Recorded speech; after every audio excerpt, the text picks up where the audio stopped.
overachievement. Hindi naman natin kailangan maging magaling sa lahat ng mga bagay. Kasi kapag ginawa natin yon, mawawala yung focus natin dun sa mahalagang bagay na dapat talaga, hindi pwede yung pwede na. Yung talagang dapat very good tayo. Hindi natin magagawa yun sa mahalagang bagay kung lahat ng mga bagay mahalaga. Kasi kung lahat ng mga bagay ay tinuturing mong number one na priority mo, edi wala talaga number one sa buhay mo.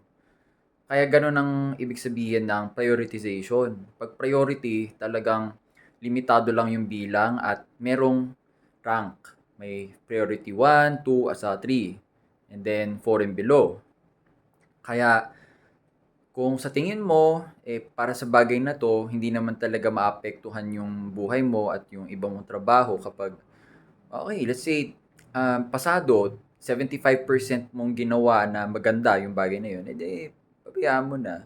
At least, yung natitirang 25% na effort, pwede mong ilaan dun sa bagay na mahalaga sa'yo. Yung pinakamahalaga. Kaya, again, hindi lahat ng mga bagay ay kailangan maging excellent. Pwede na yung pasado at katanggap-tanggap.